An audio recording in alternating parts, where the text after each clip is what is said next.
Welcome to the second class of Ezekiel.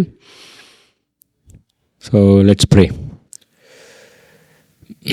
கர்த்தாவே, இந்த நேரத்திற்காக உமக்கு நன்றி செலுத்துகிறோம். இந்த கிளாஸ் நீங்கள் ஆசீர்வதிக்கணும்னு சொல்லி ஜெபிச்சுக்கிறோம். கர்த்தாவே, உம்முடைய வார்த்தைகள் மிகவும் முக்கியமானவைகள். கர்த்தாவே, எங்களுக்கென்று எழுதப்பட்டது. உம்மை அறியவும்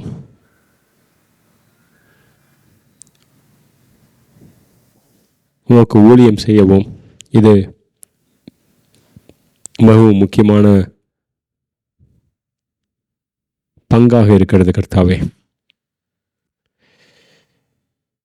தேங்க்யூ.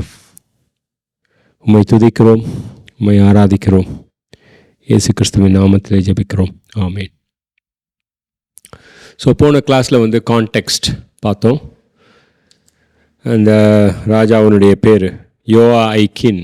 அவன் எப்படி ராஜாவானா, எப்படி சிறையிருப்புக்கு எடுத்து செல்லப்பட்டான் அப்படின்றத நம்ம பார்த்தோம்.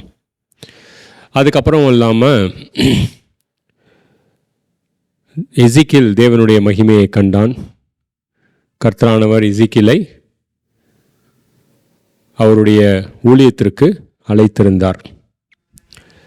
ஸோ அந்த அழைப்புக்கு எசேக்கியேல் எப்படி இடைப்பட்டான் அப்படின்ற விஷயங்களையும் நம்ம பார்த்தோம். ஸோ இப்போ எசேக்கியேல் முதல் மோனோ ட்ராமா, அதாவது தான் ஒருவன் மாத்திரமாக அந்த நாடகத்தில் இருந்து நடிக்கக்கூடிய ஒரு செயல் தான் மோனோ ட்ராமா அப்படிம்பாங்க. ஸோ இந்த செய்தி இந்த ட்ராமா ரைட்டா, அங்கே கேதார் நதி எண்டையில் இருக்கக்கூடிய ஜனங்களுக்கு இவன் பண்ணக்கூடிய ஒரு விஷயம். ஸோ இதை கிட்டத்தட்ட 430 நாட்களாக இந்த ட்ராமாவை பண்ணுறான். ஸோ 430 நாட்களில் நிறைய பேர் அந்த ட்ராமாவை பார்த்துருப்பாங்க. அதனுடைய அர்த்தத்தை அவங்க புரிந்து கொள்ளும் விதத்தில் இவன் பண்ணுறான். கண்டிப்பாக அவங்களுக்குள்ளே அவங்க பேசியிருப்பாங்க, இது கர்த்தருடைய தீர்க்கதரிசி இந்த குறிப்பிட்ட செயலின் மூலமாக நமக்கு என்ன சொல்ல வராரு அப்படின்னு சொல்லிட்டு கிட்டத்தட்ட 430 நாட்களாக அவர்கள் அறியும்படி ஒரு வாய்ப்பாக இருந்தது. ஸோ அதுக்கப்புறமா எசேக்கியேல் தன்னுடைய ட்ராமாவினுடைய அர்த்தத்தை அவங்களுக்கு தெளிவாக எடுத்து காண்பிக்கிறான். ஸோ இந்த ட்ராமா என்ன அப்படின்னு பார்த்தீங்கன்னா, ஏற்கனவே 2 பாகங்கள் எருசலேமிலிருந்து சிறையிருப்புக்கு வந்தாச்சு. ஒரு பாகம் 605 BCயில் தானியேல் மற்றும் அவனுடைய 3 நண்பர்களோடு கூட வந்த ஒரு பாகம். 2வது பாகம் என்னென்னா எசேக்கியேலோடு வந்த பாகம். ஸோ முதல் பாகத்தில் யூதாவினுடைய ராஜாவாக இருந்தது யோயாக்கீம் அப்படின்னு. 2வது பாகத்தில் யூதாவினுடைய ராஜாவாக இருந்தது யோயாக்கீன். அது கிம், இது கின். கடைசியாக வரக்கூடியது சிதேக்கியா, ரைட். ஸோ அந்த கடைசியாக எருசலேம் பாபிலோன் தேசத்து ராஜா கிட்ட வீழ்ச்சி அடைய போகுது அப்படின்றத தான் இந்த ட்ராமாவில் எசேக்கியேல் காமிக்கிறான். மனுபுத்திரனே, நீ ஒரு செங்கல்லை எடுத்து அதன் முன் வைத்து அதில் எருசலேம் நகரத்தை வரைந்து அதற்கு விரோதமாக முற்றுகை போட்டு அதற்கு விரோதமாக கொத்தளங்களை கட்டி அதற்கு விரோதமாக மண்மேடு போட்டு அதற்கு விரோதமாக இராணுவங்களை நிறுத்தி சுற்றிலும் அதற்கு விரோதமாக மதிலடிக்கும் யந்திரங்களை வை. மேலும் நீ ஒரு இருப்பு சட்டியை வாங்கி அதை உனக்கும் நகரத்துக்கும் நடுவாக இருப்பு சுவராக்கி அது முற்றுகையாய் கிடக்கும்படிக்கு உன் முகத்தை அதற்கு நேராக திருப்பி அதை முற்றுகை போட்டு கொண்டிரு. இது இஸ்ரவேல் வம்சத்துக்கு ஒரு அடையாளம். ஸோ இதில் என்ன எசேக்கியேல் சொல்ல வரான் அப்படின்னு பார்த்தீங்கன்னா, எருசலேம் நகரமானது வீழ்ச்சி அடைய போகுது.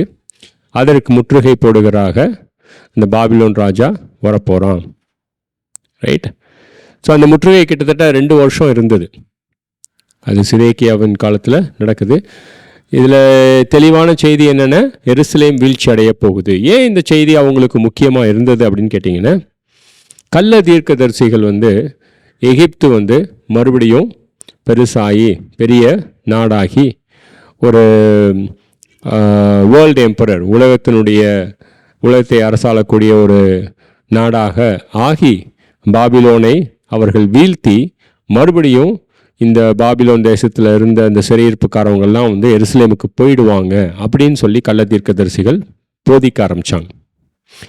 கர்த்தருடைய திட்டம் என்னென்னா, முழு எருசலேமும் 70 வருஷம் சிறையிருப்புக்கு வரப்போகுது.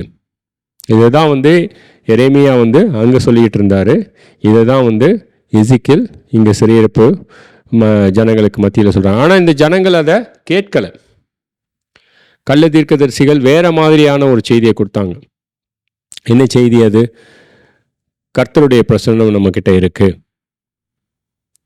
அவருடைய ஆலயம் இருக்குது, கண்டிப்பாக எகிப்து நமக்கு உதவியாக இருக்கும், பாபிலோன் ராஜா கிட்ட நம்ம தோக்க மாட்டோம். இந்த மாதிரியான செய்திகள் பொய்யான செய்திகள். கர்த்தர் அந்த செய்தியை கொடுக்கவே இல்லை. பட் 430 நாட்கள் இந்த முற்றுகை போட்டு அந்த செங்கலுக்கு பக்கத்தில் எசேக்கியேல் இருந்தான். ஸோ 4வது வசனம், நீ உன் இடது பக்கமாய் ஒரு கழுத்து படுத்து அதன் மேல் இஸ்ரவேல் வம்சத்தாரின் அக்கிரமத்தை சுமத்திக்கொள். அந்த பக்கமாய் ஒரு கழுத்திருக்கும் நாட்களின் இலக்கத்தின்படியே அவர்களுடைய அக்கிரமத்தை சுமப்பாய். அவர்களுடைய அக்கிரமத்தின் வருஷங்களை உனக்கு நாட்கணக்காய் எண்ணிக்கை கட்டளையிட்டேன். 390 நாட்கள் வரைக்கும் நீ இஸ்ரவேல் வம்சத்தாரத்தின் அக்கிரமத்தை சுமக்க வேண்டும். நீ இவைகளை நிறைவேற்றின பின்பு மறுபடியும் நீ வலது பக்கமாய் ஒரு கழித்து யூதா வம்சத்தாரின் அக்கிரமத்தை 40 நாட்கள் வரைக்கும் சுமக்க வேண்டும். ஒவ்வொரு வருஷத்துக்கும் பதிலாக ஒவ்வொரு நாளை உனக்கு கட்டளையிட்டேன். மொத்தம் 430 நாட்கள்.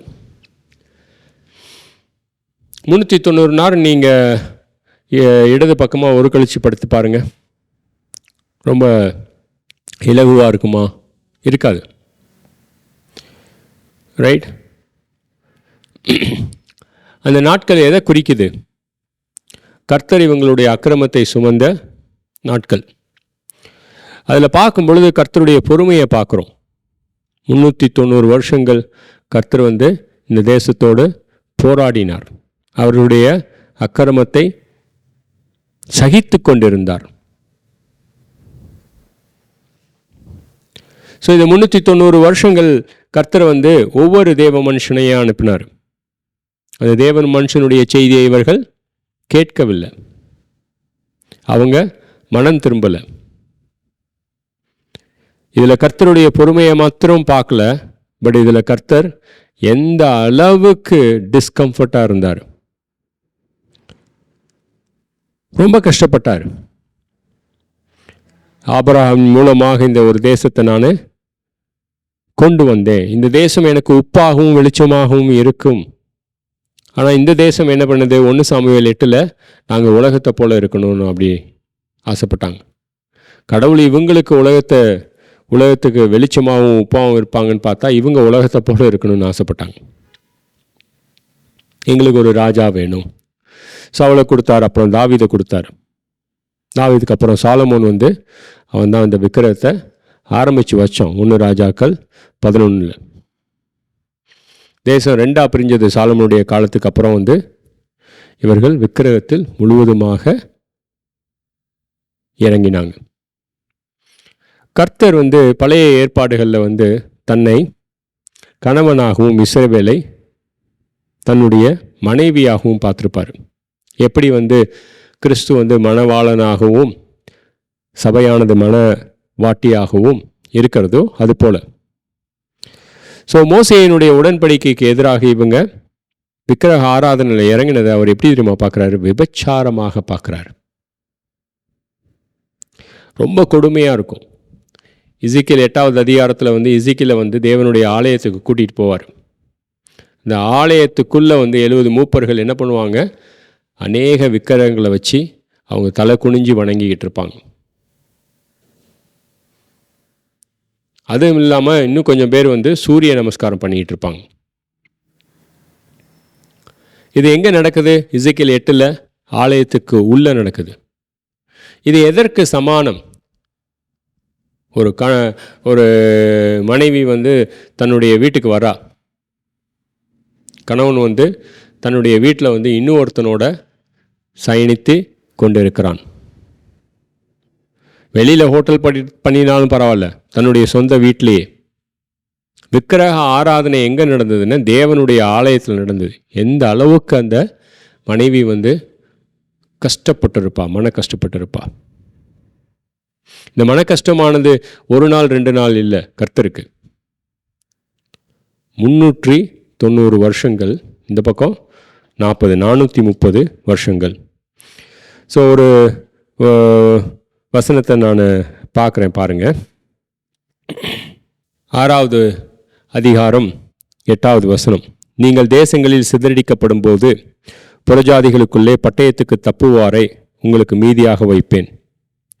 என்னை விட்டு சோரம் போகிற இருதயத்தை குறித்தும் தாங்கள் நரகலான விக்கிரகங்களின் பின்னே சோரம் போகிற தங்கள் கண்களை குறித்தும் மனமடிவானேன் என்று உங்களில் தப்பிப்போன அவர்கள் தாங்கள் சிறைப்பட்டிருக்கும் பொழுது புறஜாதிகளுக்குள்ளே என்னை நினைத்து தங்களுடைய சகல அருவருப்புகளினால் தாங்கள் செய்த பொல்லாப்பைகளினால் தங்களையே வெறுத்து இந்த தீங்குகளை எல்லாம் எங்களுக்கு நேரிட பண்ணுவேன் என்று கர்த்தராகிய நான் விருதாவாய் சொன்னதில்லை என்று அவர்கள் அறிந்து கொள்வார்கள்.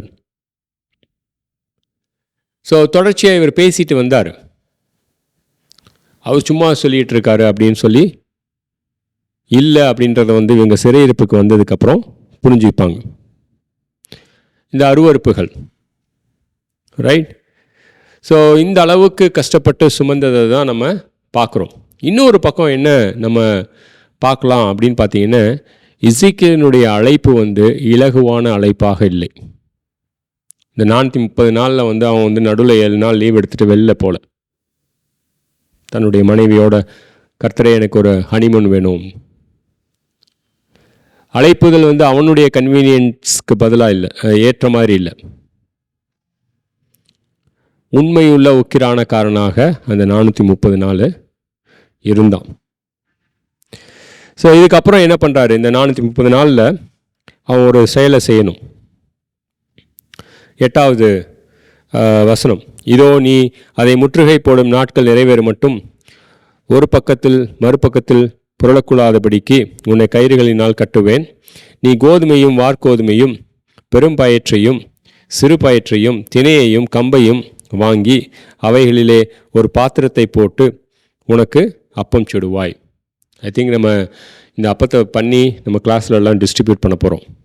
யூஎஸில் இருந்தபோது எசேக்கியேல்ஸ் பிரெட் அப்படின்னு சொல்லி ஒரு அப்பம். அது என்ன பிரெட் அப்படின்னு பார்த்தீங்கன்னா, சிறு பயிறு பெரும்பயிறு தினை கம்பு வார்கோதுமை இதெல்லாம் வச்சு கோதுமை வச்சு பண்ணின ஒரு அப்பம். ஸோ ஒரு கழித்தும் படும் நாட்களுடைய இலக்கத்தின்படியே 390 நாட்டில் அதை எடுத்து சாப்பிடுவாயாக. நீ சாப்பிடும் பொழுது போஜனம் ஒன்றுக்கு 20 சேக்கல் நிறையாக இருக்கும். தண்ணீரையும் அளவாய் ஹின் என்னும் படியிலே 6 1 பங்கை குடிப்பாய். இதுதான் இங்கிலீஷில் சொல்லுவாங்க, bread of adversity, water of affliction. So இவங்க வந்து புறஜாதிகளுக்குள்ளே இருக்கும் பொழுது அவங்களுக்கு வந்து ஓஹோ ஆகோன்ற ஒரு வாழ்க்கை இருக்காது. சாப்பாடே வந்து கம்மியான அளவில் தான் இருக்கும். இதை அவங்க தான் அவங்க மேலே வரவழைச்சிக்கிறாங்க, ரைட்? ஸோ கர்த்தர் இதை எசேக்கியேலை விட்டு பண்ண சொல்லுவார். அதுக்கப்புறம் என்ன சொல்கிறாரு 5வது அதிகாரத்தில்? மனுபுத்திரனே, சவரன் கத்தியாகிய கருக்கான கத்தியை வாங்கி அதனால் உன் தலையையும் உன் தாடியையும் சிரைத்து கொண்டு பின்பு நெருக்கும் திராசை எடுத்து அந்த மயிரை பங்கிடுவாய்.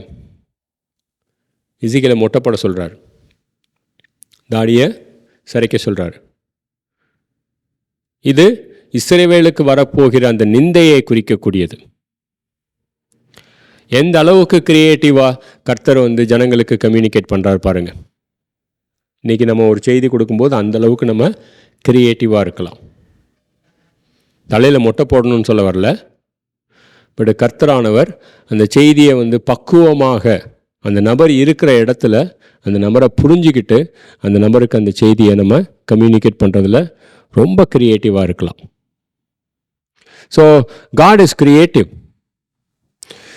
ஸோ 3 பங்கு எடுத்துட்டு என்ன பண்ணுறான்னு பாருங்கள். கத்தியில் வெட்டுறான் ஒரு பங்கை அந்த நகரத்துக்குள்ளே இருக்கிற நெருப்பை போட்டுடுறான்.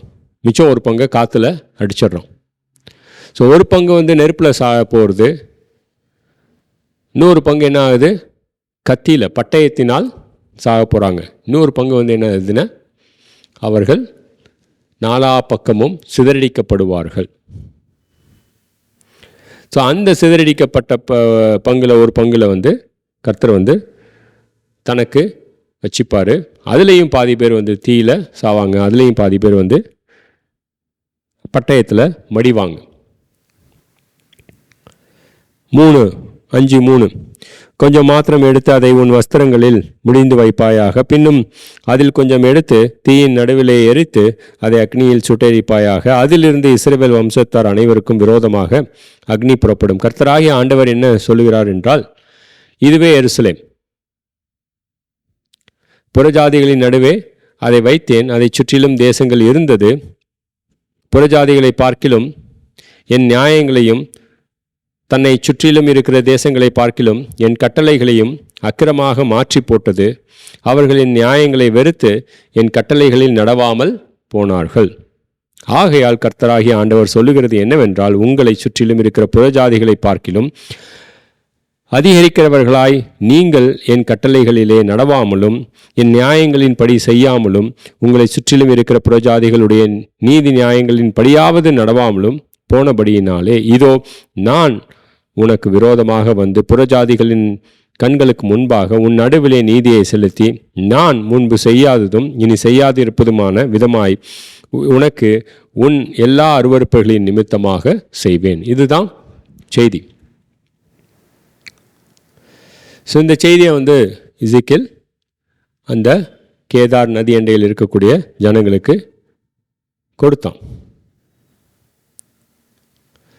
ஸோ கர்த்தருடைய இதில் முக்கியமான விஷயம் என்னென்ன, கர்த்தர் எந்த அளவுக்கு பொறுமையாக இருந்தார், எந்த அளவுக்கு அக்கிரமத்தை சகிச்சுக்கிட்டு இருந்தார்.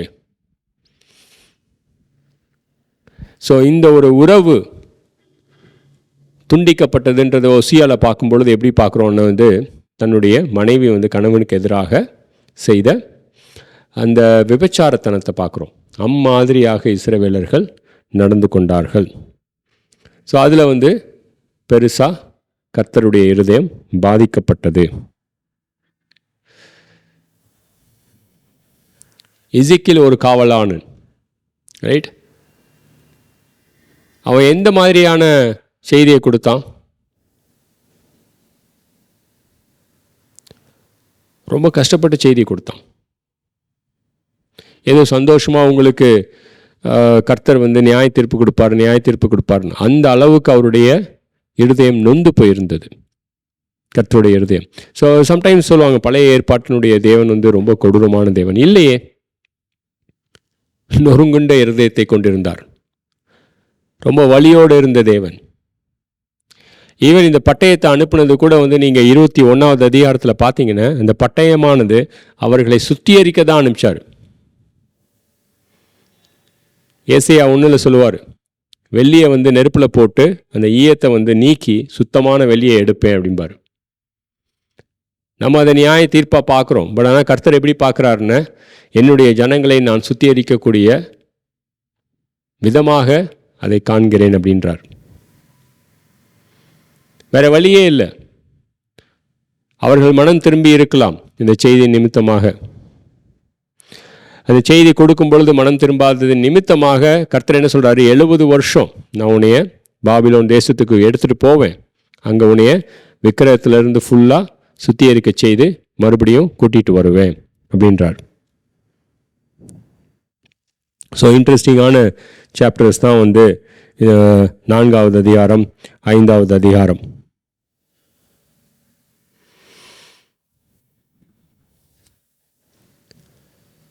ஸோ இது நம்மளுடைய 2வது கிளாஸாக இருக்குது. ஸோ இதை குறித்து நீங்கள் சிந்திச்சு பாருங்கள். நம்ம தொடர்ச்சியாக அடுத்த கிளாஸில் வந்து கர்த்தர் எப்படி இந்த விக்கிரக ஆராதனையை பார்த்தாரு அப்படின்றத குறித்து பார்க்கலாம். ஆமென். Let's pray. கர்த்தாவே, எங்களுடைய மனம் திரும்பும்படி நீர் எங்களோடு தொடர்ச்சியாக பேசிக்கொண்டிருக்கிறீர் கர்த்தாவே. எங்களை நீர் மறுரூபமாக்கக்கூடிய ஒரு தேவன் கர்த்தாவே. எங்களுடைய பாவமானது உங்களுக்கு மிகுந்த துக்கத்தை கொடுக்கக்கூடிய ஒரு விஷயமாக இருக்கிறது கர்த்தாவே. எங்களை நீர் பிள்ளைகளாக பார்க்கிறீர் கர்த்தாவே. எபிரேயர் 12 எங்களை சிருஷ்டிப்பது என்பது எங்களுடைய குமாரத்துவம், எங்களுடைய பிள்ளைத்துவத்துக்கு ஒரு அடையாளமாக இருக்கிறது கர்த்தாவே. நன்றி. எங்களை விட்டுக் கொடுக்காத தேவனாக இருப்பதற்கு நன்றி. இயேசு கிறிஸ்துவின் நாமத்திலே ஜெபிக்கிறோம். ஆமென்.